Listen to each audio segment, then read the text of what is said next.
Halo, apa kabar? Saatnya Anda menyimak berita Sumatera Utara. Bersama saya Ridho Yahya, sejumlah berita menarik akan kami sajikan untuk Anda. Dan berikut 3 berita utama hari ini.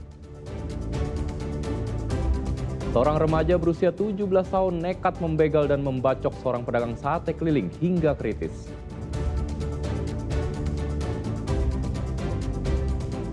Polisi mengidap gangguan kejiwaan, aniaya warga yang baru ditabraknya.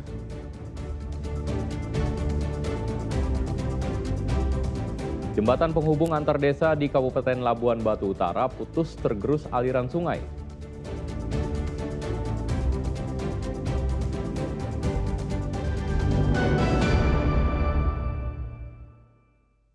Dituduh membongkar rumah dan mencuri, 2 orang pria dijemput paksa dari rumah mereka dan dianiaya hingga meninggal dunia. Keluarga pun melaporkan kasus ini ke polisi.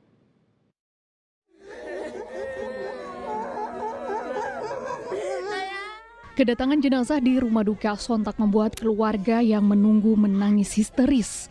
Rumah duka terletak di kawasan desa Namo Bintang, Kecamatan Pancur Batu, Kabupaten Deli Serdang.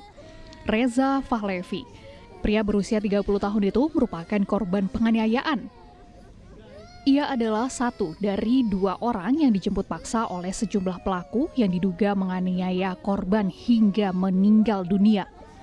Sementara satu korban lainnya berinisial J, yaitu pria berusia 17 tahun, juga tewas mengenaskan dan sudah dimakamkan di lokasi yang tidak jauh dari rumah duka di kawasan desa Namo Bintang, Kabupaten Deli Serdang. Sebelumnya, keduanya dijemput paksa pada Sabtu pagi 15 November lalu di rumah mereka masing-masing, yang kemudian dibawa ke lokasi perkebunan kelapa sawit untuk dianiaya hingga mengalami luka senjata tajam di sekujur tubuh mereka. Pada saat dijemput, para pelaku berjanji tidak akan menganiaya korban dan hanya menanyakan kebenaran aksi pencurian di rumah orang tua salah satu pelaku yang diduga dilakukan oleh kedua korban. Namun bukannya bertanya dalam kurun waktu 30 menit sejak mulai dijemput dari rumah korban, keduanya sudah tak berdaya, terbaring di tanah dengan sejumlah luka senjata tajam di sekujur tubuh mereka. Menurut informasi kepala dusun yang menemukan kedua korban, salah satu korban berinisial J mengakui segala perbuatannya. Namun satu korban lagi bernama Reza mengaku difitnah, tidak pernah melakukan pencurian tersebut. Karena juga saya tanyai kedua korban, mereka memang mengakuin. Kalau si Jacob memang mengakuin, memang benar Pak saya yang ngambil katanya gitu. Cuman barang bukti nggak ada sama saya katanya gitu kan. Terus kalau si Reza aku nggak ikut bang, aku kan difitnah. Itulah kata si Reza. Terus saya telepon orang polisian yang kebetulan tinggal di warga saya, supaya dia bisa langsung hubungi orang polisi supaya datang bawa mobil Bang Armada, supaya korban ini bisa langsung ditangani lah karena udah keadaannya luka-luka kan bang. Kerjanya di USU, masak tengah-tengah USU sebagai koki di sana dia. Sudah 3 tahun lebih dia bekerja di sana. Berarti ini abang meninggal dunia di rumah sakit? Iya, di rumah sakit. Untuk luka-lukanya apa aja, Pak? Lukanya tangan, muka, kakinya ada bolongannya sangat dalam, sama bagian mukanya ada sayat-sayatan, tangannya pun ada sayat-sayatan, bekas pisau juga. Terkait dengan kasusnya, polisi hingga kini telah menangkap 6 orang tersangka dan masih melakukan pengembangan untuk mengejar pelaku lainnya yang terlibat. Hingga kini polisi masih mengantongi beberapa nama lain terkait tindak pidana kasus penganiayaan dan dalam waktu dekat polisi akan menangkap para pelaku untuk merilis kasusnya. Muhammad Hamdani melaporkan dari Deli Serdang. Mantan Kepala Dinas PUPR Sumatera Utara Topan Obaja Ginting menjalani sidang perdana atas kasus korupsi dalam pengaturan pemenangan 2 proyek peningkatan struktur jalan. Proyek itu bernilai total 165 miliar rupiah. Topan Ginting terancam pidana maksimal 20 tahun penjara. Topan Ginting, Rasuli Effendi Siregar, dan Helianto menjalani sidang perdana atas kasus korupsi dalam pengaturan pemenang 2 proyek peningkatan struktur jalan. Sidang beragendakan dakwaan dipimpin oleh Ketua Majelis Hakim Mardison.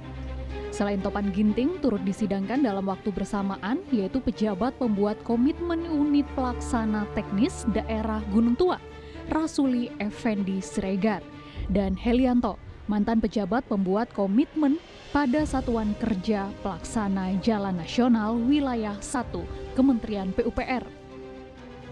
Tomat Ginting selaku mantan Kepala Dinas PUPR Sumatera Utara dan Rasuli Effendi Siregar selaku Kepala UPTD Gunung Tua disebut menerima masing-masing 50 juta rupiah.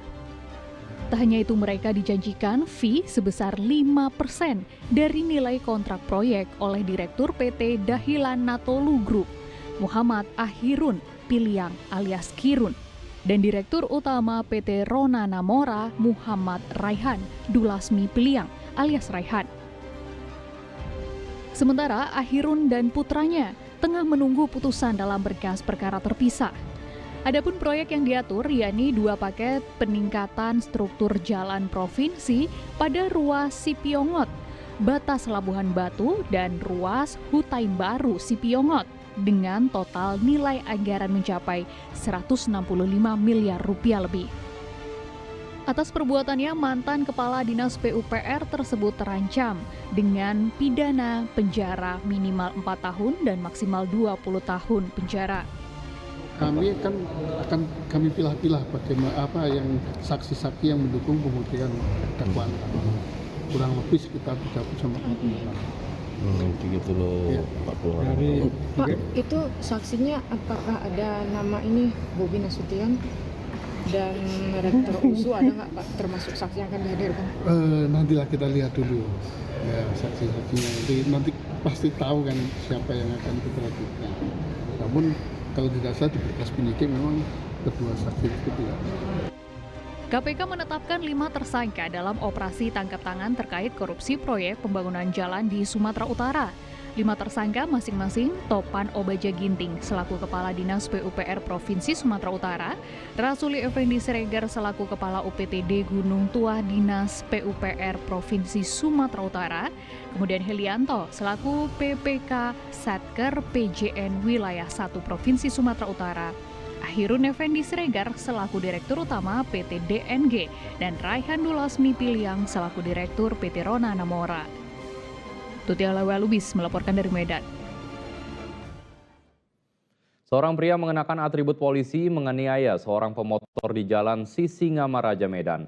Belakangan diketahui polisi tersebut mengidap gangguan kejiwaan dan telah dirujuk ke rumah sakit jiwa.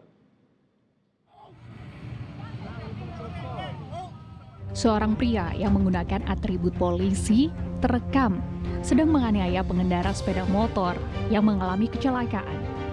Diketahui pelaku merupakan Brigadir G, terlibat kecelakaan dengan korban. Kejadian itu terjadi pada 18 November lalu. Peristiwa itu bermula saat Brigadir G dan seorang rekannya keluar dari Mapolda Sumatera Utara mengendarai motor. Tiba-tiba motor Brigadir G tertabrak dari arah belakang oleh korban. Namun bukannya menolong korbannya, Brigadir G justru marah dan menganiaya korban.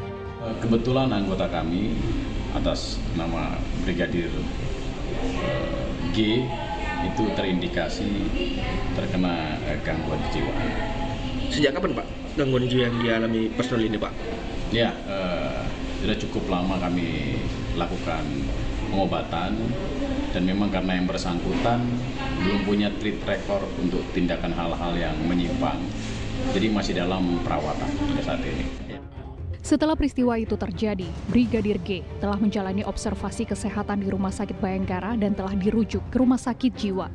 Sedangkan korban yang merupakan petugas Bandara Kuala Namu hingga kini masih dirawat di rumah sakit. Tutiala Walubis melaporkan dari Medan. Seorang remaja berusia 17 tahun nekat membegal dan membacok seorang pedagang sate keliling hingga kritis di Kabupaten Padang Lawas Utara. Pelaku nekat melakukan aksinya itu lantaran butuh modal untuk merantau karena kerap diperlakukan tidak baik dan diusir dari rumah oleh keluarga.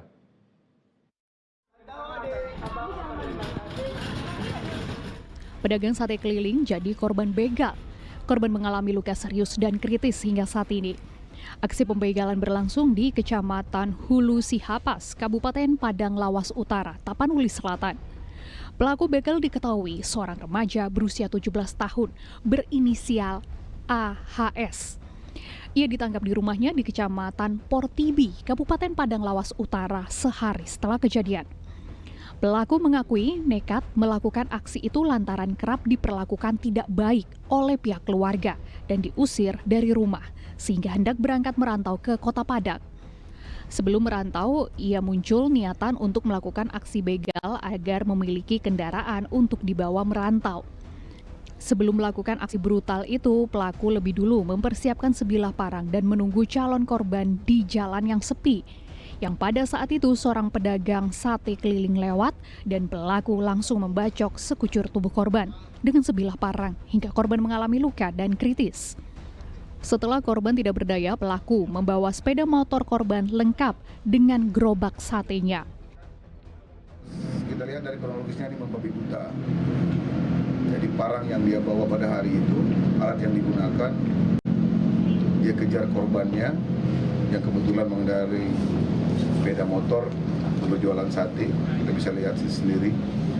Dia hantam ke tangan kiri sekali, tangan kanan 2 kali, kemudian kepala 3 kali, termasuk kaki juga.